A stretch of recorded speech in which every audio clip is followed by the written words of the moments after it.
Bom dia, pessoal, tudo bem? Como vocês estão? Espero que muito bem. Hoje, dia 5 de setembro de 2022, 2 dias para o nosso 7 de setembro aí tão esperado, que vai ser incrível no Brasil inteiro. Já te conclamo a participar, né, na sua cidade. Vá às ruas de verde e amarelo para a gente primeiro celebrar a nossa história, a história do nosso país, da nossa independência e dar um grito para a independência, para as próximas gerações, para o nosso futuro. Né? Então, bom, hoje nós vamos, eu acho que a gente termina, né? Vai ser o nosso nossa 10ª parte, né, dessa série aqui do livro A Nova Ordem Mundial, o antigo plano das sociedades secretas, né? Se você não viu desde o começo, assista. Que mais? Tem um vídeo novo que eu subi ontem, pessoal, fresquinho, tá lá no Rumble, no Odyssey, você pode assistir através dos links que eu deixo aqui embaixo, tá bom? Só clicar, você já assiste lá. Pessoal, muita informação importante, não deixe de assistir, tá?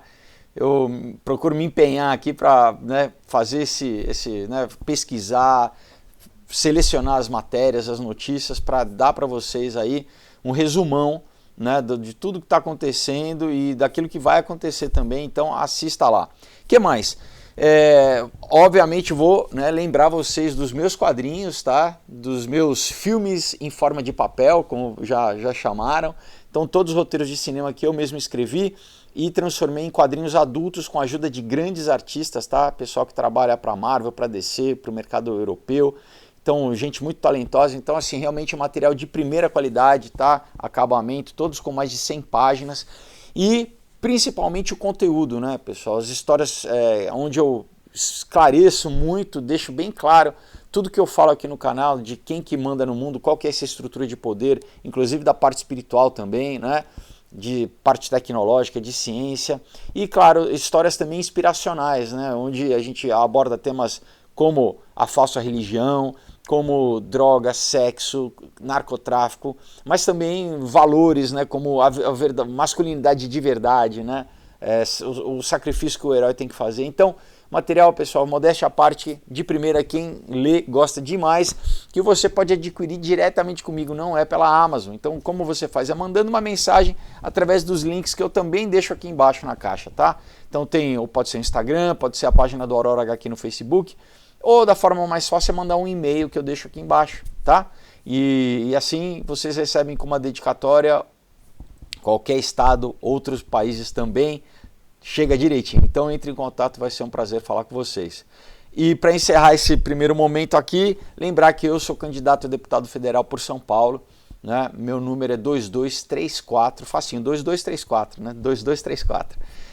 O meu lema é Brasil para cima, né? Para a gente implementar aqui no Brasil, mudar a nossa cultura, mudar essa cultura degenerada, né? Essa cultura que promove, pessoal, só desconstrução social, só conflito na família, inclusive para a própria pessoa, né? Só confusão, né? Mas uma cultura do alto, com valores que estimulam a vida. Então, e claro, ajudar o presidente, né? A gente fazer frente ali essa esquerda. Então, conto com o seu voto, já me ajude, compartilhe, divulgue, né, entre os amigos, compartilhe ali tanto no TikTok, no Instagram, eu tenho postado aqui também no YouTube, né, compartilhe as imagens, os posts, tá bom? Vamos nessa aí mudar o nosso país para melhor, né, como já está acontecendo, vamos continuar esse processo aí. Muito bem, pessoal, então, olha, a gente chega aqui no capítulo 12, onde ele vai falar sobre o Banco Central, né, ou na verdade, bancos centrais, né, o Conselho das Relações Internacionais, né, o CFR, e o que mais? Bom, e como é infiltrado, né, essas instituições são controladas por eles, né? Então ele fala assim, olha, através do século XX, a implementação do grande plano, olha que interessante, o grande plano, como que o Fórum Econômico Mundial chama, né, agora durante o Covid, fala, é o grande reset, né? Faz parte do grande plano. Depois o próprio Fórum Econômico Mundial mais recentemente falou, ano passado, né, agora é a grande narrativa. A narrativa é o quê? É um plano também, né? Então, o nome que eles dão, né? E ele escreve aqui com letra maiúscula, né? Então, The Great Plan, né? O grande plano. se tornou muito mais sofisticado, disfarçando-se através de uma variedade de esquemas né, articulados, financeiros, políticos e sociais, para promover uma engenharia financeira, política e social, né? Então, protegidos pela exposição através de uma imprensa cada vez mais subserviente, quer dizer, né, imprensa, porque a imprensa é deles, né, então a imprensa a imprensa que deveria expor eles, né, salvo raros casos de alguém muito comprometido que expõe, né, ninguém fala nada. As sociedades secretas deram, vamos dizer, saltos dramáticos em direção a estabelecer a nova ordem mundial. Nos Estados Unidos, as atividades políticas dessas organizações têm se escondido debaixo de uma camada após camada de associações acadêmicas e de fundações, tá? E eu acrescentaria aqui também de ONGs, né? Então, essa galera, eles botam uma fachada bonitinha, botam um nome bonitinho, por exemplo, Open Society, né? A sociedade aberta, né? A gente é democrático, né? É tudo, usam de linguagem para enganar as pessoas, né? Aquela história, né, pessoal? Satanás se transforma em anjo de luz, né? Nunca se aparece malvado, né? Eles sempre botam aí uma fachada. Então, fala assim, olha, E as suas atividades domésticas são focadas em ganhar o controle do sistema bancário americano e também de refazer o sistema educacional. Claro, eles sempre têm que tentar controlar o sistema educacional, pessoal. Deixa eu ver o microfone aqui se tá bom. Tá bom. Sempre tem que tentar o quê? Porque são as próximas gerações, né? Eles sempre focam nas próximas gerações, pessoal. Para o quê? Formar a cabeça, doutrinar os jovens, né? O Lenin falava, né? Me deu os jovens e eu controlo o futuro, né? Bom, aí ele fala no fronte financeiro, né? No fronte dessa batalha, no financeiro, a prioridade se tornou a criação de um sistema bancário central nos Estados Unidos. Então, a família Rothschild, né?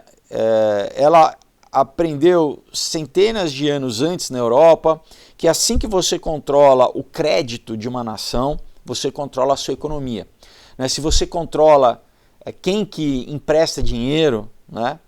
Se você controla qual que é a taxa de juros desse dinheiro emprestado, você controla a economia. Porque geralmente um empresário precisa de um crédito para o quê? Para montar ali a sua fábrica, a sua indústria, e aí ele, com o lucro, vai pagando ao longo do tempo. Da mesma forma que muitas pessoas, para comprar uma casa, para comprar um carro, né? Compra o quê? A prestação. Então, eles falam, se a gente controla esse sistema, né? E a gente influencia a economia, a taxa de juros, a inflação, acabou. É um checkmate, a gente controla a economia do país. O Carroll Quigley, professor de História em Georgetown, na Universidade de Georgetown, na Universidade de Princeton, na Universidade de Harvard, ele escreveu em 1966 o livro Tragédia e Esperança, que eu já li para vocês aqui no canal, né? Procurem, e também tem 10 partes, né? A série é seminal, no sentido que é imprescindível, é um conhecimento super necessário você ter, então assista aquela lá também. Então ele diz o seguinte: a história do último século mostra que, vamos dizer, o conselho dado aos governantes pelos banqueiros era constantemente bom para os banqueiros, mas geralmente desastroso para os governos, para os homens de negócios, os empreendedores e para a população de forma geral. Tal conselho poderia ser reforçado, se necessário, pela manipulação de taxas de juros, vamos dizer, a troca cambial, pela venda de ouro, tá? E até mesmo por nível de atividade produtiva na economia. Então, de novo, pessoal, porque inclusive que eles tornaram economia e finança uma linguagem cada vez mais complicada para a população compreender, né? Até na formulação, é basicamente um dialeto, né? O economês. Exatamente para as pessoas dificultar, para que as pessoas entendessem como funciona a economia, né? E assim eles controlarem, tá? Continua assim, o Karl Marx certamente entendeu a importância de centralizar o controle do crédito e de outras políticas monetárias. No Manifesto Comunista, ele clama por uma centralização do crédito nas mãos do Estado, através de um banco nacional com um monopólio exclusivo. Claro, né? Então, quem que vai controlar esse banco nacional? Nós vamos controlar, né? Inclusive, por exemplo, nos Estados Unidos tinha uma prática de bancos de pequenas cidades, bancos locais, né? Um cidadão poderia abrir um banco, por exemplo, e eles foram tornando isso cada vez mais difícil, né? Para quê? Para criar um monopólio, criar um cartel, né? O Lenin dizia que o estabelecimento de bancos centrais era 90% da comunização de um país. Então, basicamente, se você quer estabelecer o comunismo no país, você estabelece, você, vamos dizer, toma o sistema central, o sistema financeiro, e ele fala, bom, basicamente agora todo mundo vai ter que obedecer à nossa política econômica. Interessante porque que na Bíblia, né, quando a gente lê em Apocalipse 13, diz que a forma de controle através do qual o sistema do anticristo vai funcionar é o quê? É financeiro, pessoal, né? É através de comprar e vender, então controlar o sistema financeiro. Por quê? Claro, né? As pessoas trabalham e precisam negociar o seu fruto do seu trabalho.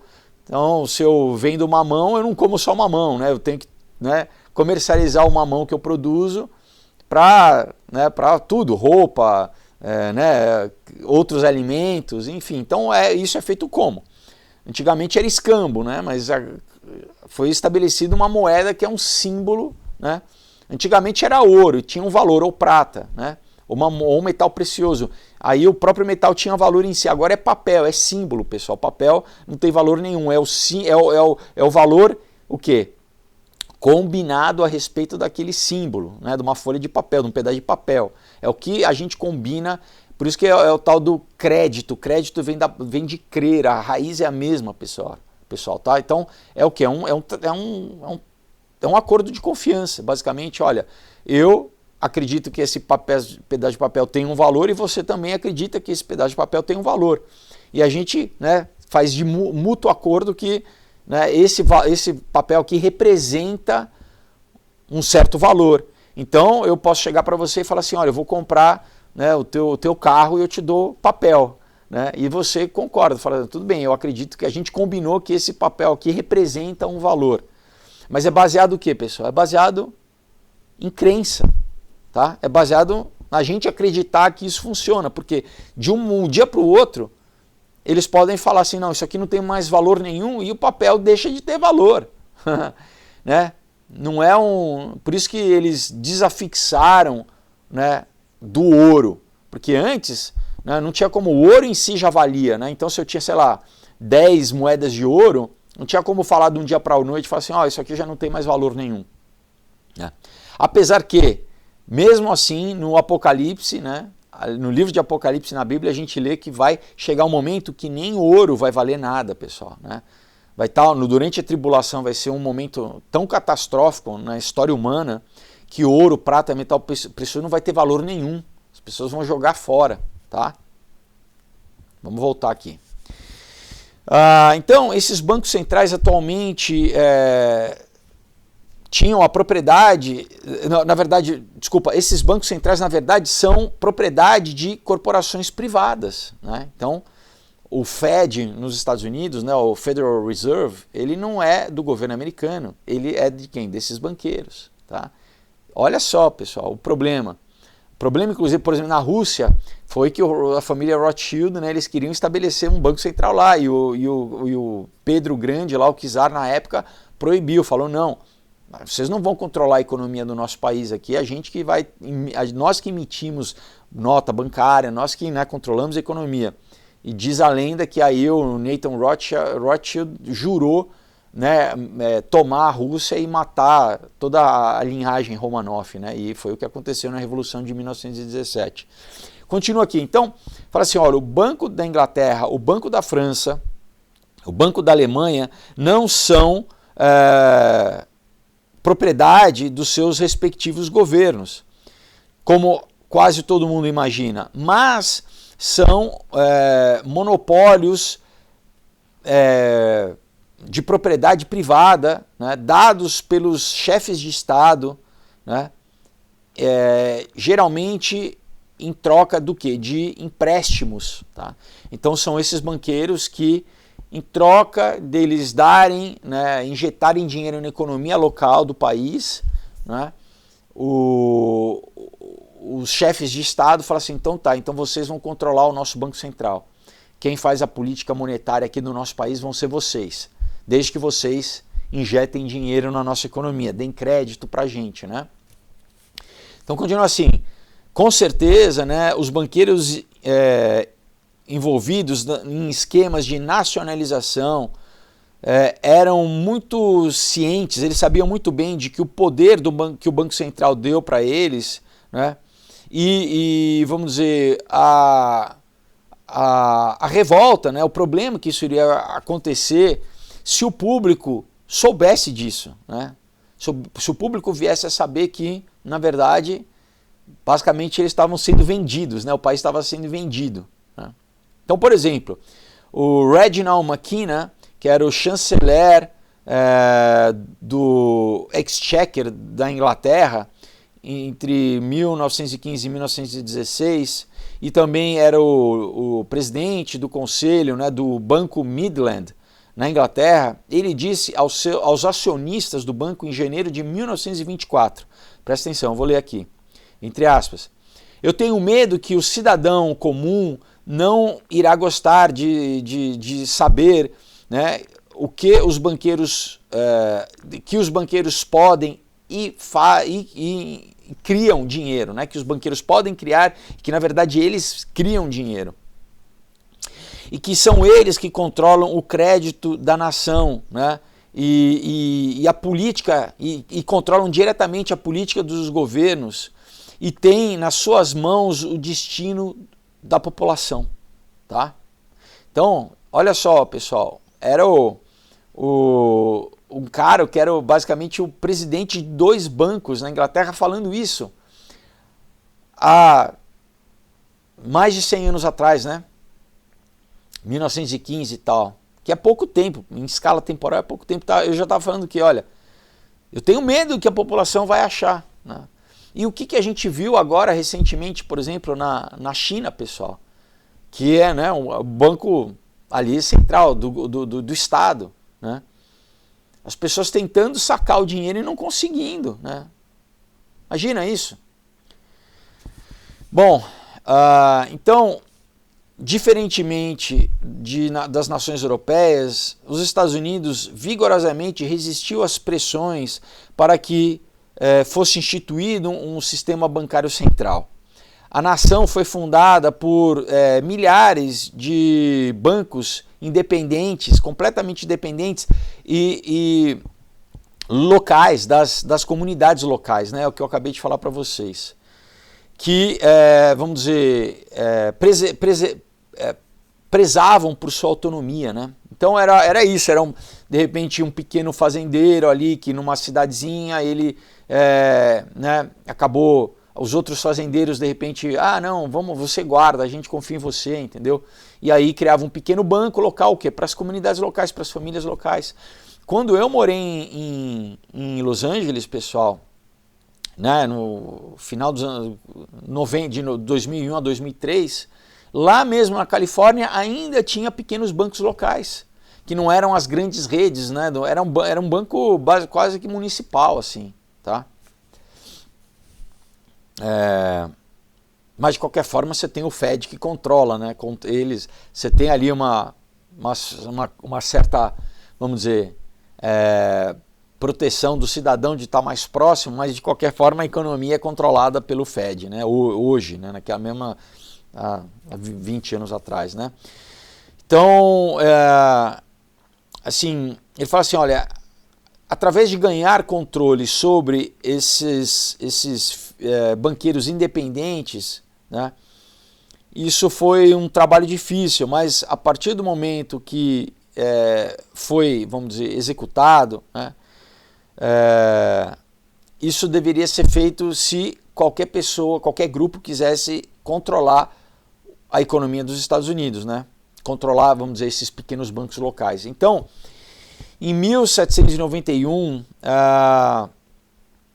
mais ou menos 56 anos antes de ter escrito, né, o Marx ter escrito o Manifesto Comunista, o Congresso americano estabeleceu um banco central, que era o primeiro banco dos Estados Unidos, tá?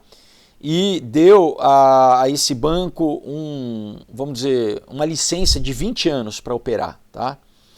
E 25 mil ações foram vendidas a $400 a ação, por ação, né, desse Banco Central.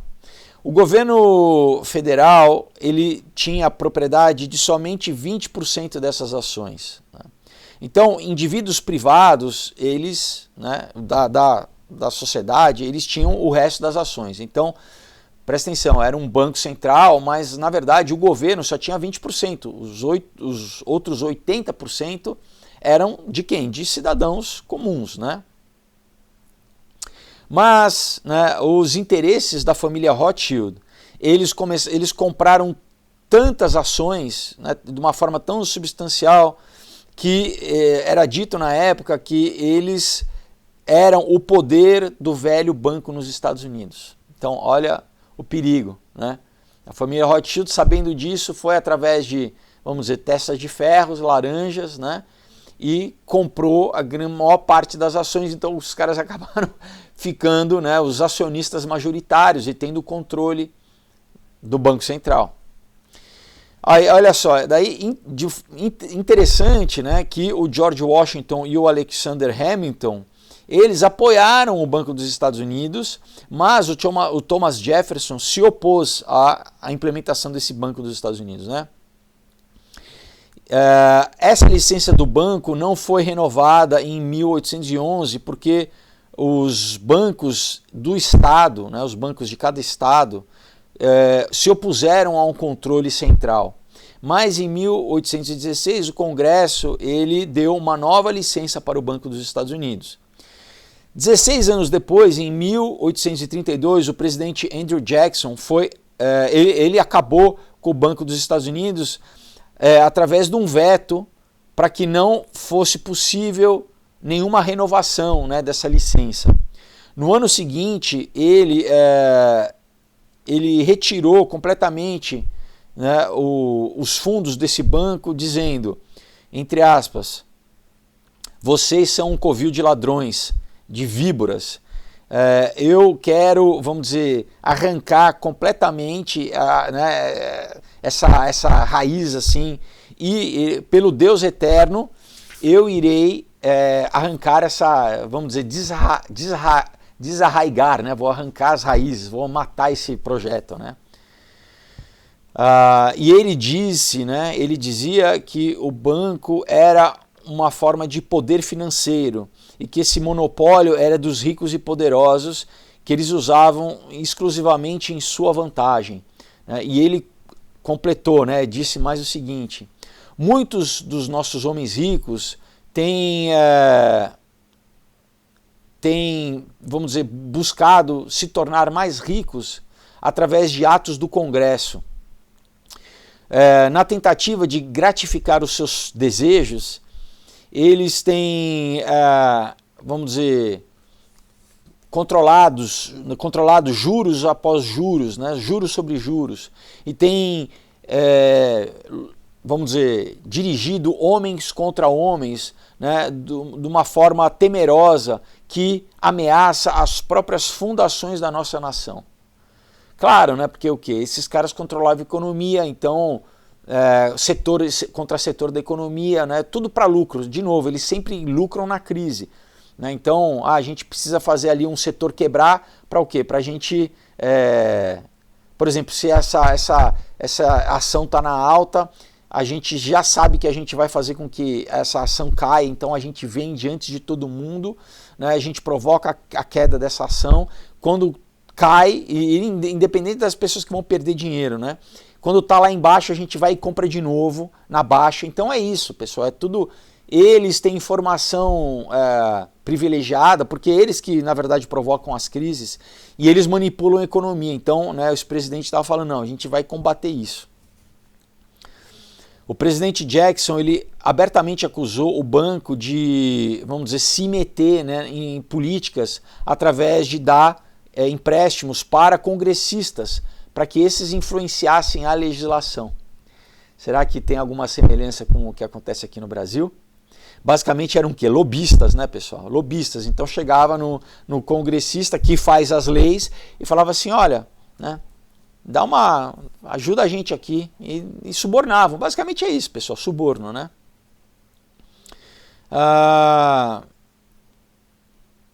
E era isso, né? E ele dizia que isso o quê? Era um esforço, vamos dizer, arrogante, né? Era um esforço de tentar controlar o governo dessa galera, né?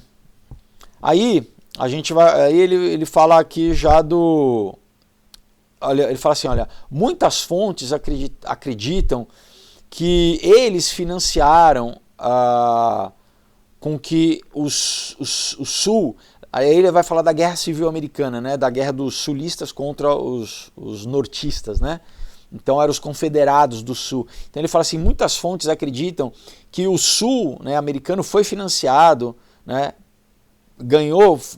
pagaram dinheiro para que eles se retirassem da União, né, dos Estados Unidos, precipitando a Guerra Civil, vamos dizer, basicamente 30 anos antes.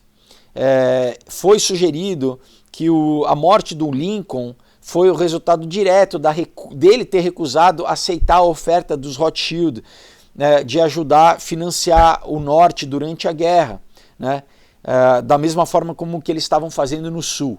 De novo, né, os banqueiros eles querem financiar os dois lados, como os Rothschild fizeram inclusive na Europa durante as guerras napoleônicas, né, eles financiaram tanto Napoleão quanto os ingleses. Então, pessoal, não interessa quem ganha ou quem perde, eles sempre ganham, né? Eles estão financiando os dois lados, eles sabem quem que vai ganhar, quem que vai perder, e sabem que depois quem perder vai pegar dinheiro deles para reconstruir também. Então, na verdade, de novo, eles querem crise, né? Se tudo está bem, eles não lucram, eles querem crise.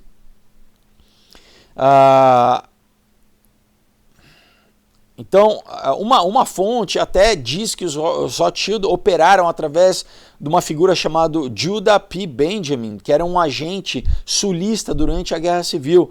E foi ele que contratou o John Wilkes Booth, que foi o cara que matou o Lincoln, que também era maçom, né? O John Wilkes Booth. Tá? E o Lincoln, ele percebeu essa influência corruptiva, né, dos banqueiros internacionais. Ele disse o seguinte, eu vou ler aqui, né, o que o Lincoln dizia, entre aspas: eu vejo uma crise futura se aproximando que me enerva e me causa tremor pela segurança do meu país. Corporações têm sido entronizadas e uma era de corrupção em altos lugares se seguirá. E o poder econômico, né, o poder de dinheiro no país, ele procurará prolongar o seu reinado através de trabalhar em preconceitos das pessoas até que a riqueza seja agregada na mão de poucos e a república seja destruída. Então ele entendia muito bem o quê? Que essa minoria vai usar o quê? Grandes grupos da população, né? Ele vai promover discursos de ódio, de divisão entre a população para fazer com que a população brigue entre elas, e essa elite vai controlar todo o sistema financeiro e, claro, depois disso vai tomar conta das instituições, vai controlar o sistema educacional, né, o sistema produtivo, de produção. Então isso é o que o Lincoln estava falando. De novo, pessoal, a Bíblia diz: não há nada de novo debaixo do sol. A metodologia que eles tentam aplicar é a mesma em qualquer país ao longo do tempo. O que muda agora o avanço tecnológico, que eles conseguem controlar agora através de tecnologia. Mas a estratégia é a mesma, né? Aí, em 1907, né, o Jacob Schiff, que era o chefe da firma de investimento lá em Nova York, a Kuhn Loeb e Company, né, ele avisou a Câmara de Comércio de Nova York que se um banco central não fosse instituído, um caos financeiro iria se seguir. Na verdade, quem que é esse Jacob Schiff? O mesmo cara que deu dinheiro para o Trotsky fazer a Revolução Comunista lá na Rússia, né? Era um cara, ele é o, vamos dizer, é o capachão dos Rothschild nos Estados Unidos, né? Então ele estava falando que não, né? Se não tiver um banco central, né, vai ter caos, né? De novo, qual que é o lema deles? É ordem, saída do caos. Então a gente promove o caos para fazer uma ordem. Só que a nova ordem, segundo, né, impositiva, ditatorial, é a ordem onde eles se beneficiam e todo mundo se ferra, né? Ele continua assim, é interessante notar que esse era o mesmo Jacob Schiff que investiu 20 milhões na vitória bolchevique na Rússia em 1917, né? Eu falei antes, enfim. Ele dizia o seguinte, a não ser que nós tenhamos um banco central com um controle adequado de crédito, né, esse país irá passar pela mais severa e o maior crise, né, e o maior pânico da sua história. Aí, né, o autor aqui do livro diz assim, e como o pesquisador Des Griffin colocou, falou o seguinte, né, os Estados Unidos mergulharam numa crise financeira, monetária, que tinha todos os sinais de ter sido um trabalho cuidadosamente planejado pelos Rothschild, né? Esse pânico que se seguiu financeiro arruinou dezenas de milhares da vida de pessoas inocentes, né, em todo o país e fez bilhões para a elite bancária. Parece a pandemia, né? Parece, em 2 anos, houve a maior transferência financeira de recursos da história da humanidade em 2 anos. Do quê? Da população, da classe média, para a mão de quem? Da elite, né? Dos banqueiros. O propósito dessas crises eram 2. Uma, vamos dizer, fazer um ganho enorme. Aqui em inglês ele fala um killing, né? Uma morte, né? Assim, vamos ganhar tanto dinheiro que a gente basicamente vamos matar os caras, né? Então né, ganhar uma bolada, né? Então, primeiro, ganhar essa bolada para essa elite que controla tudo, e a segunda parte, né? Vamos dizer, colocar vamos dizer, inculcar na população americana a grande necessidade de um banco central. Então, eles sempre, né, eles tentam sempre matar vários coelhos com uma cajadada só, né? Então ele falou aqui impress, né? Então é basicamente, né, colocar na cabeça da população que não, se a gente não tiver um banco central, olha o que vai acontecer, né? Vamos ter crise econômica, feita exatamente por quem? Por eles. Então, de novo, o quê? Abrir mão, né? Agora, se a gente então temos que aceitar, né? Temos que aceitar passaporte da picadinha, senão, né? Mesma coisa, pessoal, criar crise para, né, conduzir a sociedade. Continua aqui, ó.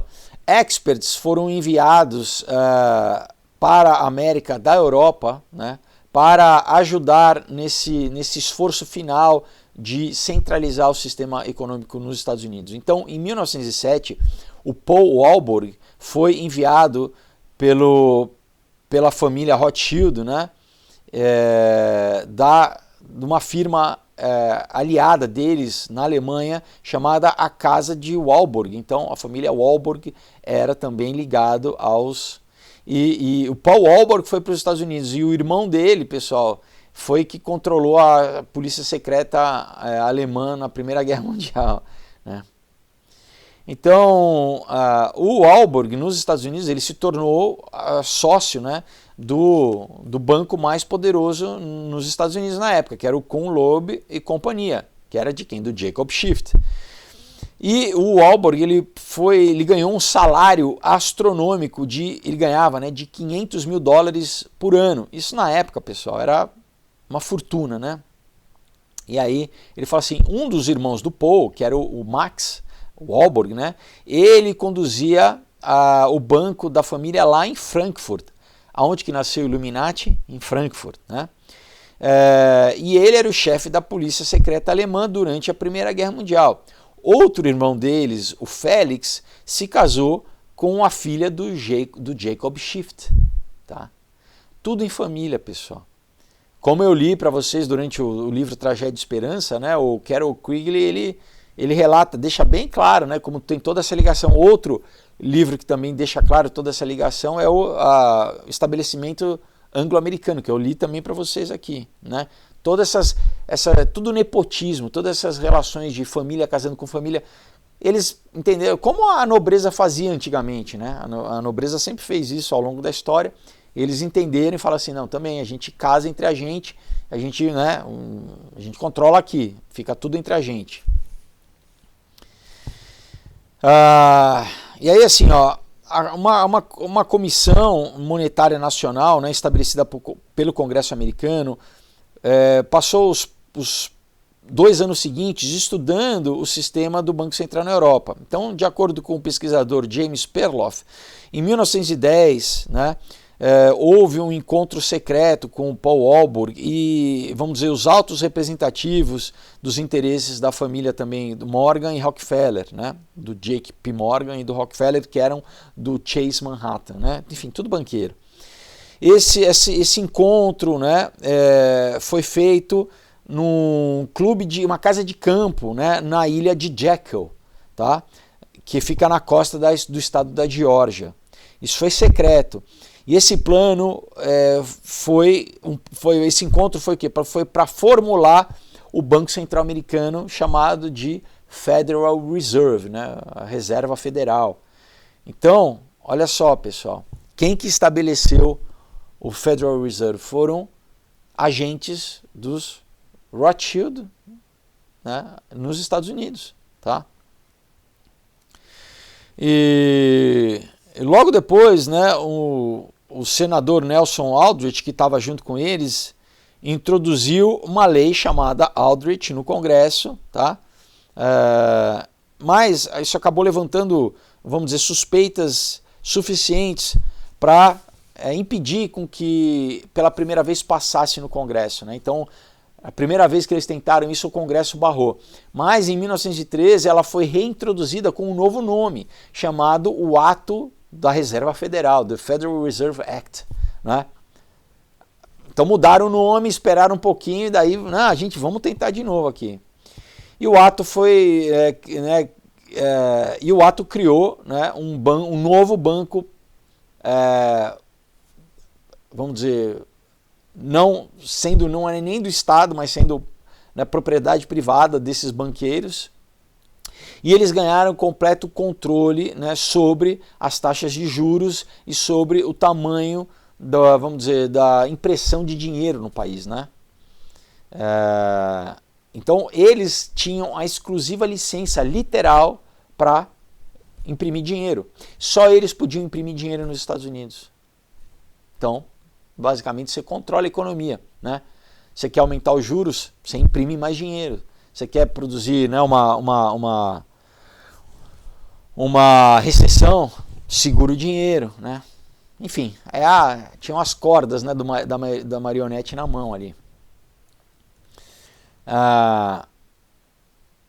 E é isso, né? Então ele fala assim, olha, então nós acabamos nos tornando, o autor está falando sobre os americanos, né, um dos países com pior controle, né, e mal administrado, né? Não mais um governo de livre opinião, não mais um governo onde, né, o voto da maioria vale, mas um governo onde a opinião e, vamos dizer, a crueldade de um grupo pequeno de homens dominantes controla, né? No livro, até mesmo no presidente americano, né, o presidente Wilson, o livro chamado Nova Liberdade, ele escreve o seguinte: alguns dos maiores homens nos Estados Unidos, no campo do comércio e da indústria, têm medo de algo, né? Eles sabem que existe um poder tão organizado, tão sutil, tão vigilante e tão interconectado, totalmente completo, totalmente infiltrado, que é melhor eles não falarem sobre eles em voz alta, né? Quando eles os condenam. Então ele está fazendo uma referência a quem? A essa elite, pessoal. Ele está dizendo assim que grandes homens nos Estados Unidos, grandes industriais, tá? Gente do comércio, às vezes grandes, né, varejistas, donos de loja, os caras têm medo, que eles sabem que tudo bem, a gente controla aqui, né? Mas quem controla o dinheiro são os caras. Se bobear, se eles quiserem quebrar a gente, eles quebram, né?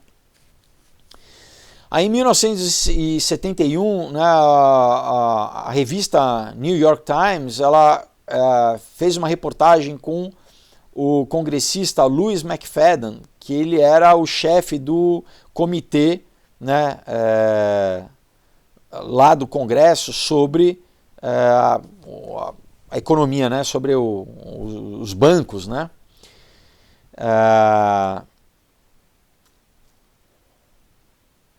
Desculpa. Então ele está falando que ele, durante os anos de 1920 até 1931,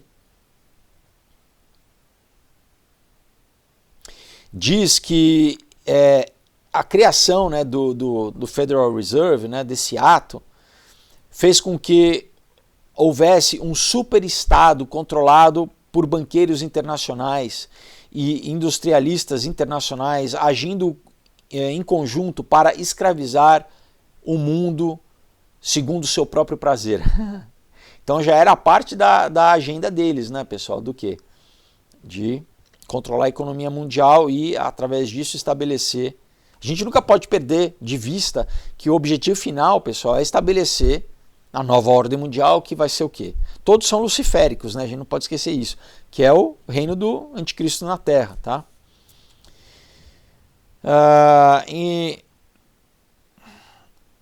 Então, apenas 4 anos após ter sido implementado nos Estados Unidos, né, o Federal Reserve, né, o Banco Central, em 1913, né, com a Primeira Guerra Mundial, né, já acontecendo, o Federal Reserve emprestou dólares americanos para os comunistas soviéticos imediatamente após a Revolução Russa.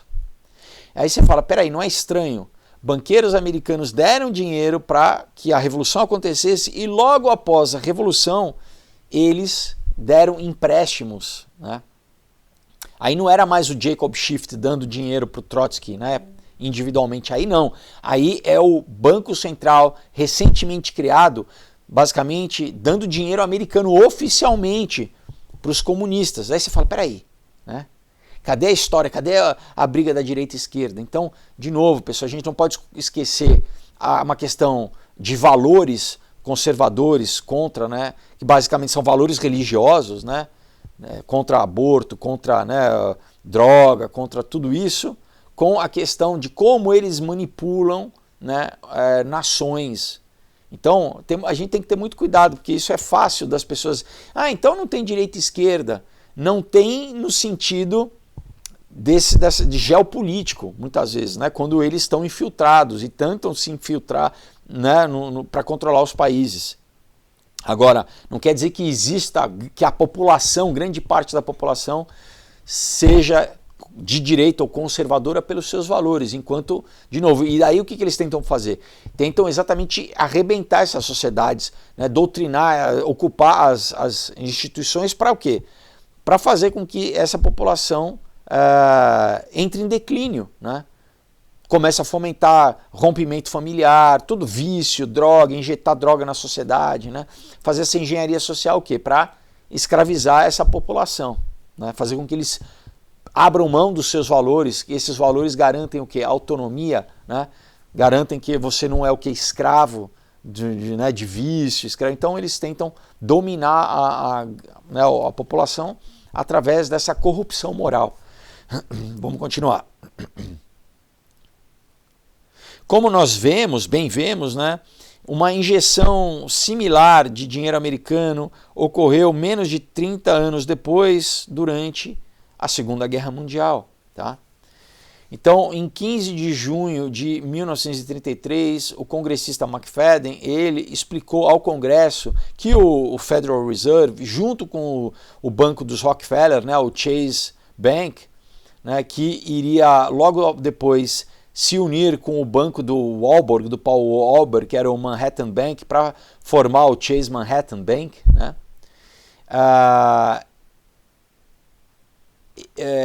Ele explica para o Congresso o que eles fizeram para ajudar o governo comunista, como eles beneficiaram o governo comunista com quem? Com o dinheiro do povo americano, com o imposto americano, da mesma forma que o PT fez aqui com Cuba, com Venezuela, né, com Bolívia.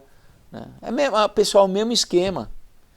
A gente se infiltra no país, né, como um parasita, e além de sugar para eles mesmos enriquecerem, o problema não é nem esse, se fosse seria pequeno, o problema é que aí eles começam a usar a riqueza do país para o quê? Para sustentar revolução em outros países, para avançar o plano do quê? De um domínio global, né, pessoal? Derrubar país após país, se infiltrar em governo após governo. Né? Então diz assim, o governo soviético recebeu, né, do Tesouro americano fundos através do Federal Reserve, né, do Conselho do Federal Reserve e do Atos, né, do banco, através do Chase Bank, né, que ligado ao banco, ao Federal Reserve, e ele fala assim, vocês vão ficar chocados em saber como muito do dinheiro americano foi tirado do Tesouro americano em benefício da União Soviética. E aí é para, né, você falar, não, peraí, eu não estou entendendo.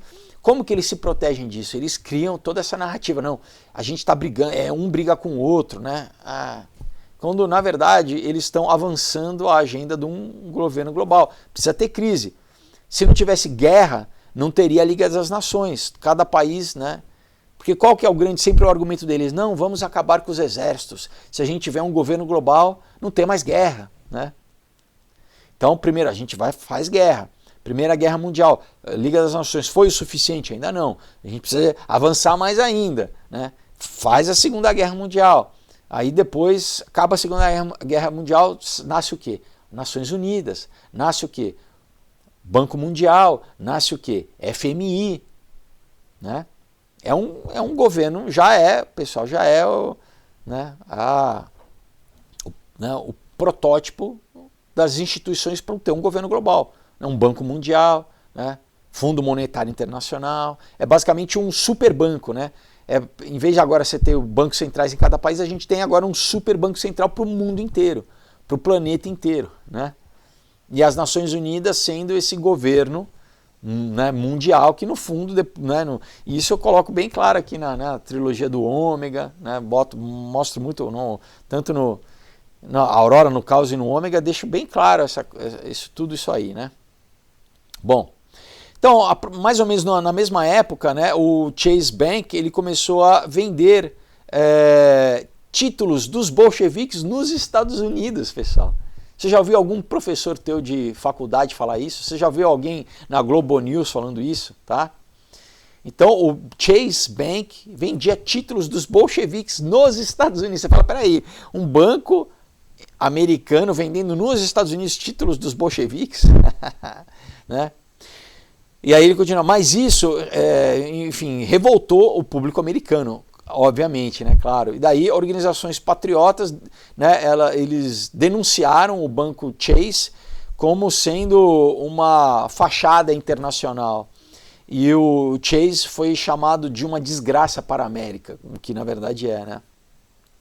E aí o sistema do Federal Reserve, agora nos Estados Unidos, né, era o maior credor, né? Então, desde 1835, quando o presidente Jackson ele pagou, né, a dívida americana, né, para que, né, os Estados Unidos ficassem sem dívida externa, né, levou aproximadamente 147 anos para que isso atingisse $1 trilhão. E aí só levou aproximadamente 4 anos para que essa dívida fosse para $2 trilhões, quando o Federal Reserve tomou conta da economia americana. Então, basicamente, né, demorou 147 anos dos caras, né, criar uma dívida através do quê? De, basicamente, crescer o país, né? A obra, né, tudo isso. E daí, quando os caras assumiram, em 4 anos, pessoal, eles dobraram. Basicamente, em 4 anos, os caras gastaram $1 trilhão, né? Na época. Bom, em 1889, né, a dívida nacional atingiu $3 trilhões. Vamos dizer, o pagamento de juros, só o pagamento dos juros no ano fiscal de 1989 era aproximadamente 240 bilhões. E vamos dizer, e o total coletado do imposto de renda individual dos cidadãos era somente 445 bilhões. Então, em outras palavras, mais da metade dos americanos pagaram imposto de renda, ou mais da metade daquilo que os americanos pagam de imposto de renda vai para o bolso dos banqueiros. Tá? Ele continua, é claro que os Estados Unidos ele está literalmente à mercê desse grande monopólio privado controlado por poucos homens não eleitos. Agora, qual que é a má notícia, né? Ele estava escrevendo isso em 1990. Agora, pessoal, no mundo inteiro, quase que a economia global é controlada por esses poucos homens não eleitos, né? Por isso que quando, por exemplo, né, os ingleses fizeram lá o referendo para sair do Brexit, por isso que a esquerda ficou louca. Por quê? Porque os ingleses falam, não, a gente não quer ser governado por gente que a gente não conhece lá em Bruxelas, né? A gente quer ter líderes locais que a gente possa saber, que a gente elegeu, que a gente possa saber quem são, né? Por isso que aqui também os banqueiros aqui no Brasil estão contra o Bolsonaro, né? O Pix é um dos motivos, né? Mas não é só esse, porque na época do PT, os banqueiros que falavam, né, as reuniões do Copom, eles que decidiam tudo, pessoal. Né? Eles que decidiam, botavam lá o presidente do Banco Central, né, taxa de juros, eram os banqueiros que faziam isso. Tá? Claro que eles não querem, né? Eles querem, pessoal, de novo, eles lucram com a miséria das pessoas, a verdade é essa. O banqueiro lucra com a miséria das pessoas. Bom, aí ele fala do grupo do Round Table, né, da mesa redonda que a gente falou bastante no Tragédia de Esperança, né? Ele fala assim, ele continua, tudo isso é muito interessante, né? Mas existe alguma evidência real, né, que liga esses banqueiros internacionais às sociedades secretas, né? Ele fala, sim, né, existe. Então, no final, né, do século XIX, um multimilionário, o Cecil Rhodes, que era o grande, né, milionário dos diamantes, né, porque ele explorava lá fez um país chamado Rodésia, em homenagem a ele mesmo, na África, né, uma colônia. E alguns dos seus ricos amigos britânicos decidiram formar uma sociedade secreta baseada nas lendas do rei Arthur e dos cavaleiros da Tábua Redonda, né? Isso é tudo pro forma, mas na verdade é baseado nos princípios maçônicos. Ele era maçom, né? E esse grupo, formado em 1891, consistia de um grupo interno que incluía o Rhodes, né, o Cecil Rhodes, o Lord Rothschild e outros, chamado o Círculo dos Iniciados, tá?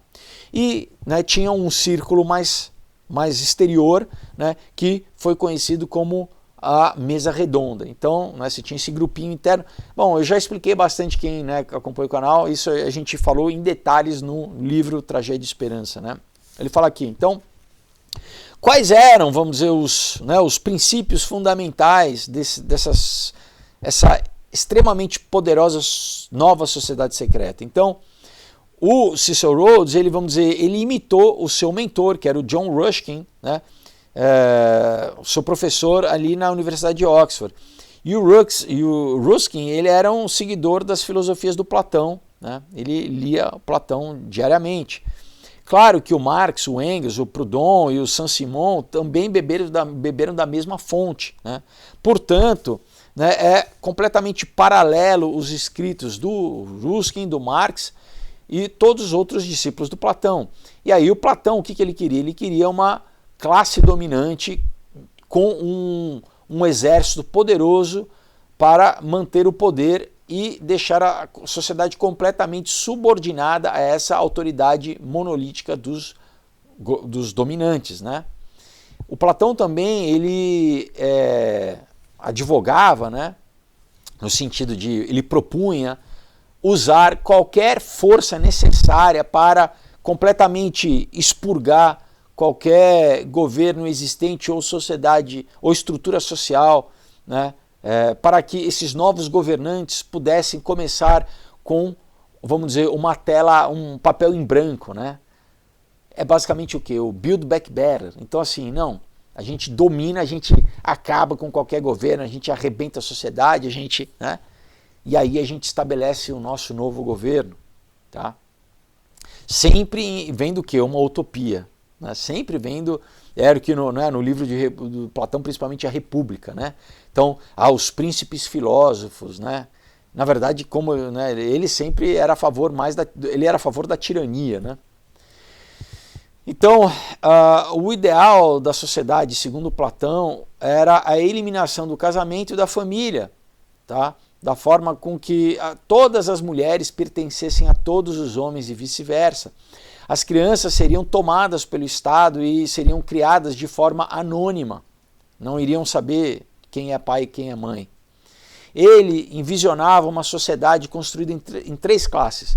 A classe, né, dominante, a classe militar e a classe trabalhadora abaixo. Então a propriedade privada seria eliminada e a classe dominante iria, vamos dizer, empregar toda a sua energia intelectual em determinar o que era bom para as massas de trabalhadores.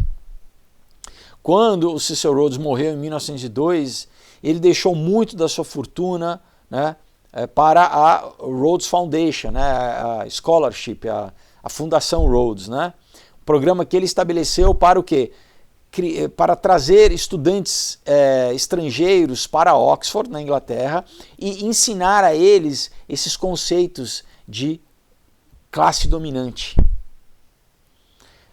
O resto da sua fortuna foi deixada para o grupo da mesa redonda. Então, armados com esse dinheiro e com outros, né, apoiadores leais, né, essa mesa redonda formou um grupo em 1919 chamado o Instituto Real de Assuntos Internacionais, ou Royal Institute of International Affairs, né?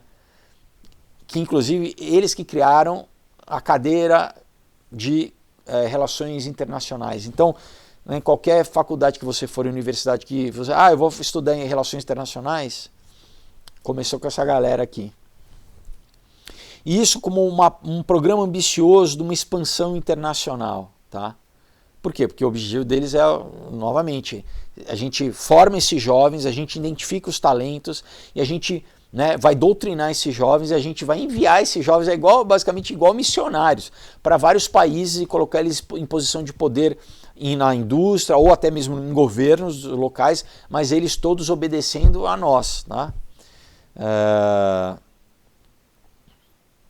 E até hoje, e daí nos Estados Unidos esse grupo foi conhecido e continua sendo conhecido como o Conselho de Relações Internacionais. Então esse nome, né, de Instituto Royal Institute of International Affairs, isso é o quê? Na Inglaterra. Nos Estados Unidos esse mesmo grupo ganhou o outro nome, que é o CFR, que é o Conselho de Relações Internacionais. Tá? Basicamente o quê? Não, são essas mesas redondas, e mais recentemente isso virou, né, o Bilderberg, mais recente, depois o Fórum Econômico Mundial, né, Antes do Fórum Econômico Mundial você tinha o Clube de Roma. Tudo isso, tudo correlacionado, pessoal. A comissão trilateral também, feita ali pelo Rockefeller, né? Todo esse pessoal, eles, sabe, na verdade, conspiradores. Por quê? Porque eles se reúnem à porta fechada e eles conspiram entre si, né? E o professor Quigley, né, ele era um professor de história na Universidade de Georgetown, né? E ele foi escolhido pelas sociedades secretas, né? Ele foi, vamos dizer, um herdeiro, né, no século XX desse conceito, né, aí remontando à questão maçônica, né, que passou desde o conceito atlântico, né, passando pela filosofia do Platão, que recebeu, né, da mesma questão, quem que falou de Atlântida? Foi o Platão, né, o mesmo conceito passando pelo Francis Bacon, né, na Idade Média, de o quê? De reescrever a história e impulsionar essa nova ordem mundial.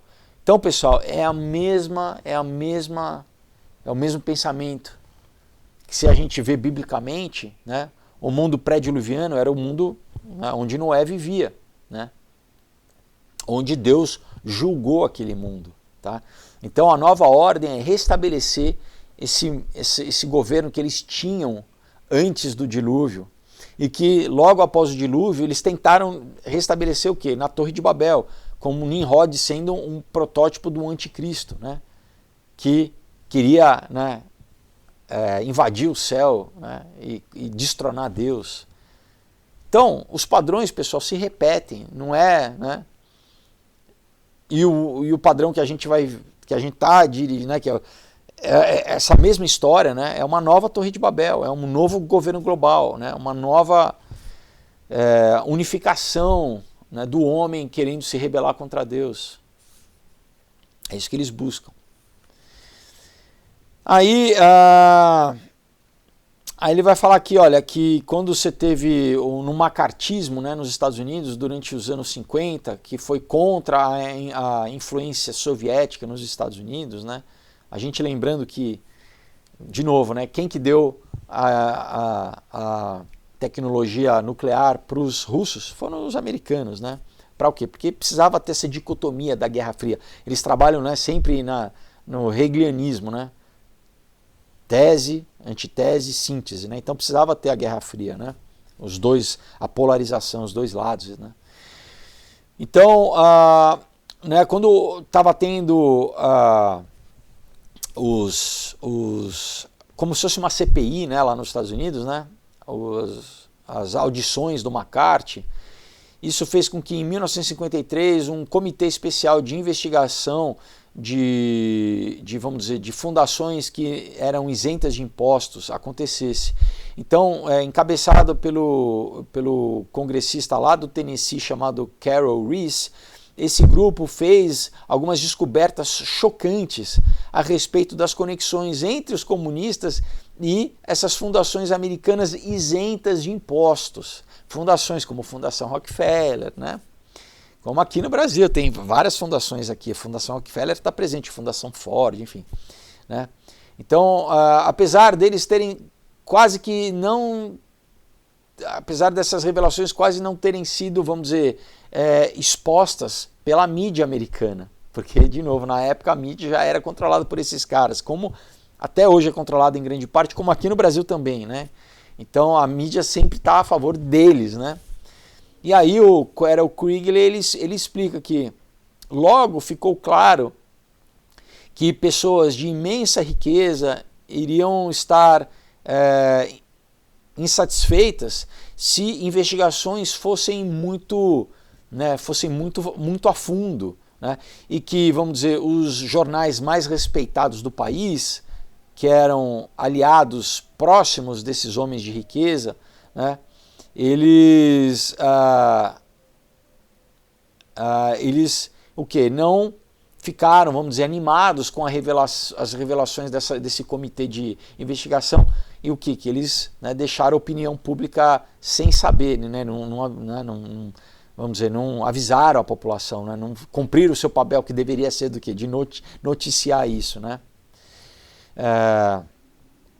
E uma reportagem interessante mostrou como associações de esquerda, né, que tinham, vamos dizer, uma ligação com essas fundações isentas de impostos, foi estabelecido de uma forma quase que secreta em 1954. Tá? Então, esse comitê apontou um cara chamado Norman Dodd como o seu diretor de pesquisa. Né? O Dodd ele nunca ficou satisfeito com a cobertura que a imprensa deu a essa história e ele devotou, né, ele dedicou grande parte da sua vida em estudar essas fundações, tentando, infelizmente em vão, estabelecer essa história para o público, né, para a grande população. Aí, próximo ao final da sua vida, né, ele finalmente conseguiu ter algum sucesso. Então, numa entrevista no rádio, em 30 de maio de 1977, ele explicou que ele havia estudado, né, essas fundações por mais de 50 anos e que ele tinha descoberto qual que era o real propósito delas. E ele diz o seguinte, né, a mais antiga fundação isenta de impostos, ela se tornou existente muito antes de haver imposto de renda ou um imposto do Estado. Né? Portanto, eles né, passaram a existir não motivados como fundação, né? Mas eles eram motivados pela não por fato vamos dizer, de ser uma fundação e ajudar, não, mas porque eles tinham isenção fiscal.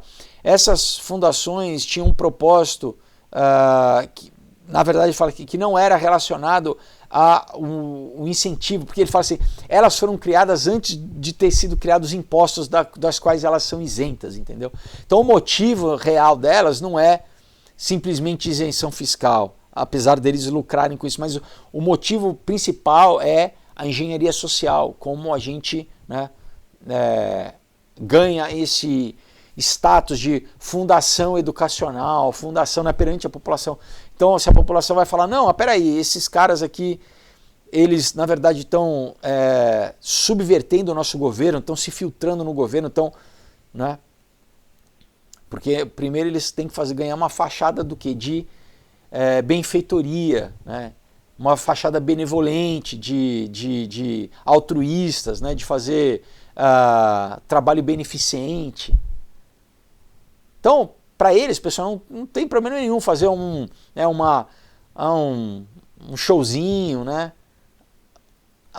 Ajudar um hospital, para eles ganharem essa reputação perante a sociedade, né? Diz aqui, ele descobriu que essas antigas fundações representavam 85% de todo o capital das fundações do país.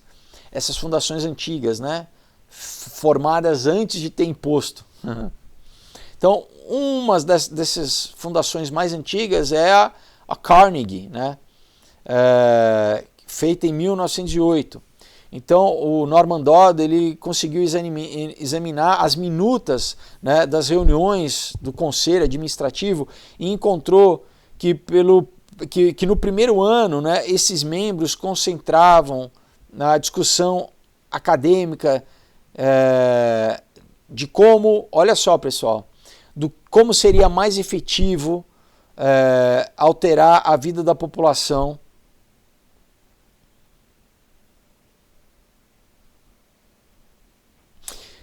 Eles estavam discutindo se haveria alguma forma mais efetiva de alterar a vida da população do que guerra. Olha isso, eles estavam falando isso em 1908, pessoal. Por isso que tudo é planejado. Então eles estavam basicamente reunindo e falaram assim, olha, a gente quer mudar a sociedade, né? A gente quer e tem alguma outra forma melhor do que guerra? Tá? Logo após, né, a gente vê em 1914 a Primeira Guerra Mundial acontecendo. Então por que eles falam, não, a forma mais efetiva e mais fácil é guerra. Obviamente, alterar o curso da vida americana era o objetivo deles. Então, é muito natural perguntar, por quê? Qual era o propósito? Aparentemente, isso estava de acordo com um plano maior, né, que exigia uma América diferente daquela que estava, né, constituída na época. Então, como nós vimos, o caos que acontece junto com a guerra é ideal para essa rápida mudança social, né? Essa mudança malevolente. E aí o Dodd escreveu, né, o Norman Dodd, né? Isso me levou a questionar, né, o seguinte: como que nós envolvemos os Estados Unidos numa guerra lá na Europa, na Primeira Guerra Mundial? Isso aconteceu aproximadamente em 1909 e eu duvido se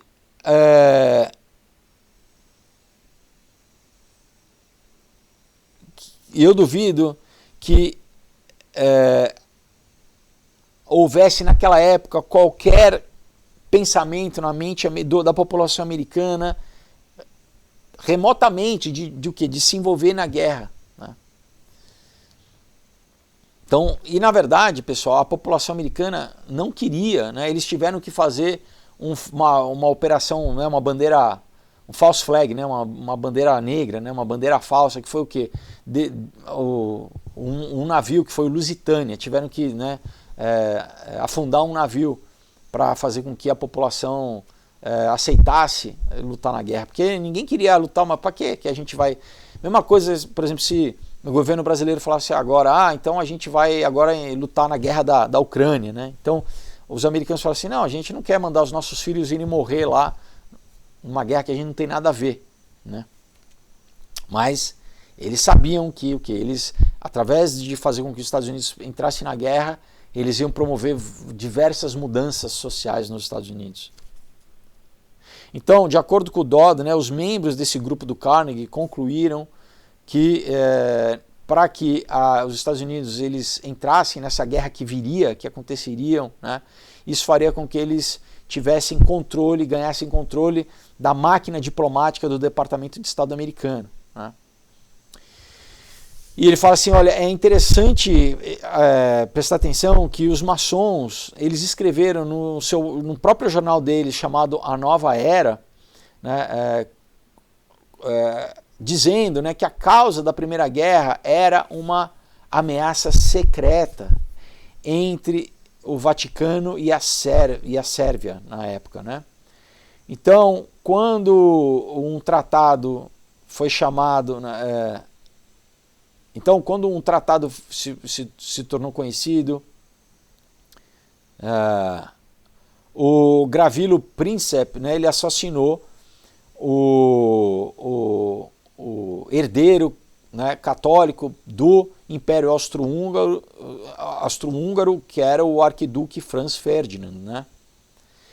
E mais tarde, né, foi conhecido que esse príncipe, né, e outros que fizeram parte desse esquema, né, eles eram maçons e eram membros da chamada Mão Negra, que era uma organização revolucionária afiliada à maçonaria.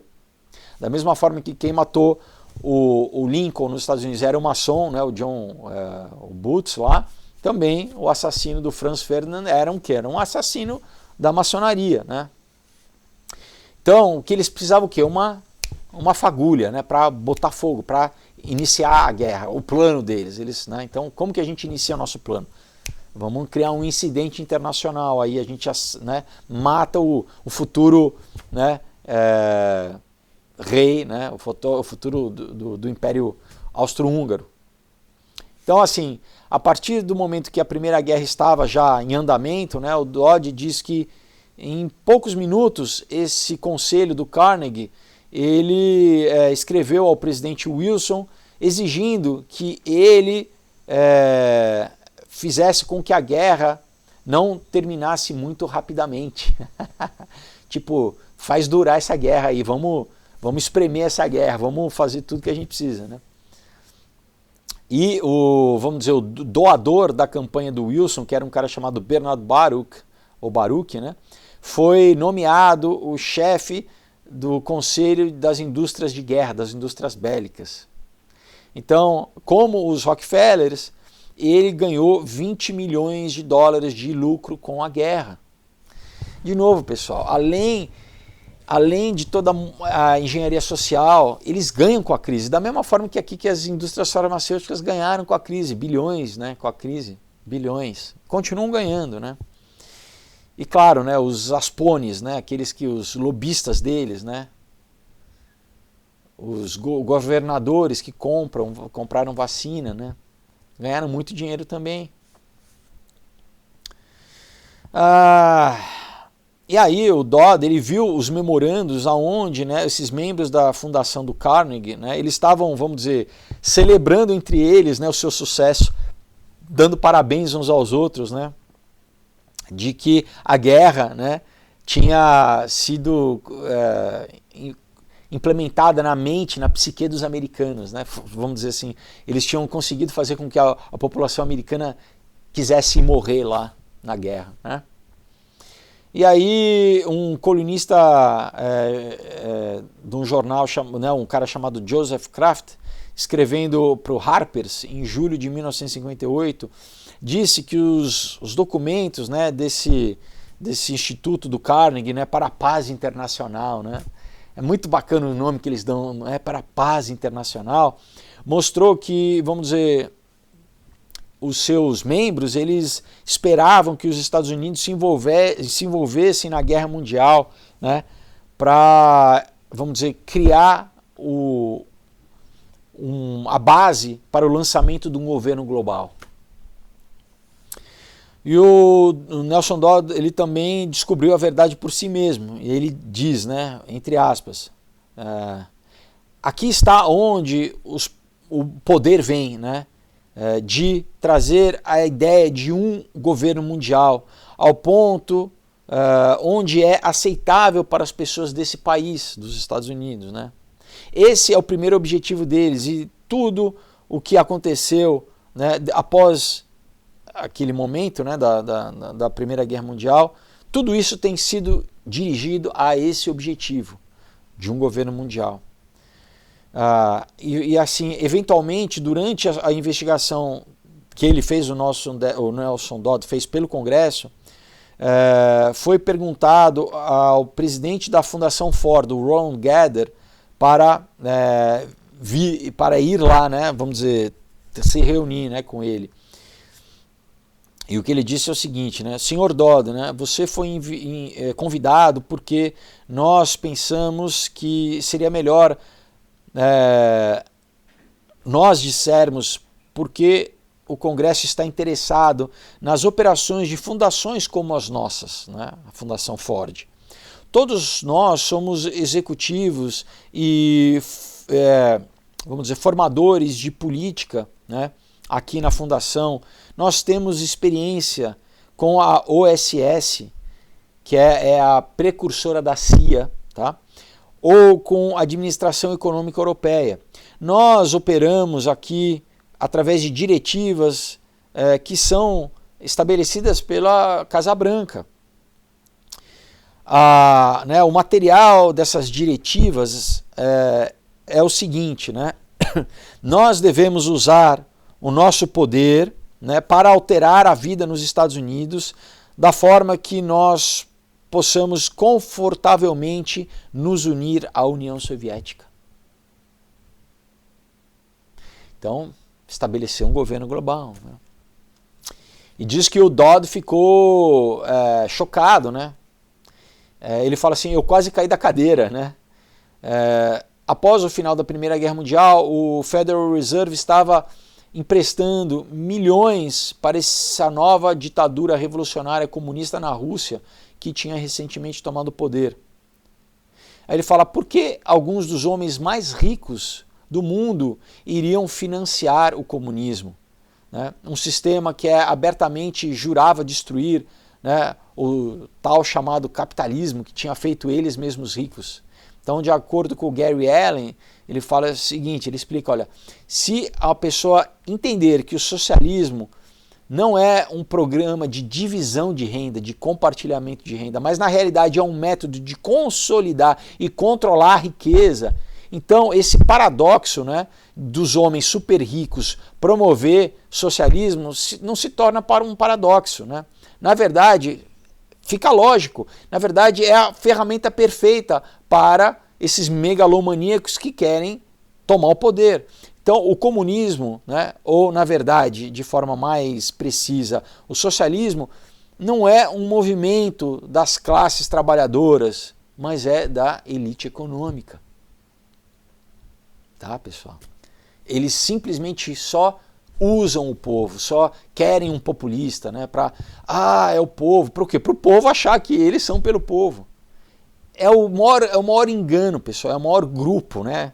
É a maior falcatrua, é o maior 171 da história, né? Em 1970, o pesquisador Clarence Clausen escreveu no seu livro O Capitalista Nu, né? Escreveu o seguinte: poder, né, de qualquer fonte tende a criar um apetite por mais poder. E era quase inevitável que os super ricos quisessem um dia aspirar a controlar não somente a sua própria riqueza, mas a riqueza do mundo inteiro. Para atingir esse objetivo, eles estão perfeitamente dispostos a alimentar as suas ambições, né, de um faminto poder político, né, de conspiradores famintos por poder político, que estão, vamos dizer, empenhados em derrubar qualquer governo existente e estabelecer uma ditadura central no mundo. Tá? O Skousen, né, ele faz essa pergunta, né, de senso comum, né? Peraí, vamos entender. O que esses revolucionários ganham, né, desse controle, né? E por que eles tentam conquistar o poder para os super ricos, né? Afinal das contas, foi o Mao Tse-tung que, em 1938, declarou a sua posição a respeito do poder, dizendo o seguinte, entre aspas, poder político nasce do barril de uma arma, né, ou nasce do cano de uma arma. Então, a sociedade secreta, né, esse eixo de sociedade secreta entre Londres e Wall Street, né, a gente já leu o livro aqui, o estabelecimento né, anglo-americano, então, entre a Inglaterra e os Estados Unidos, né, pelos banqueiros, eles querem isso, né? São os master planners, né? Ele fala, são os planejadores mestres, né? São as mentes por trás de tentar tomar controle através de grupos comunistas revolucionários, né? E fazendo o quê? Dando a eles enormes quantias de dinheiro quando eles obedecem, né? E muitas vezes eles financiam a oposição deles quando parece que eles estão saindo de controle. Então, né, eles pegam, basicamente subornam, né, gente que não tem princípio, é gente que se vende, né, para fazer, vamos dizer, o trabalho sujo deles. E quando eles estão, né, então, estão tentando tomar o poder, e quando eles não conseguem, o que eles fazem? Eles tentam subornar, né, corromper as pessoas do outro lado, né? Não, então é isso, né, pessoal?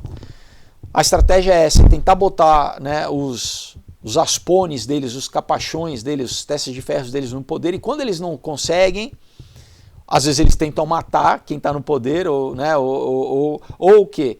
Corromper a estrutura de poder, corromper juízes, corromper ministros, corromper, né, políticos em geral, que é para tentar desestabilizar o governo a ponto que o quê? Que eles tomem o poder de novo, né? Será que a gente vai conseguir terminar hoje esse livro, pessoal? Vamos lá. Aí, Liga das Nações.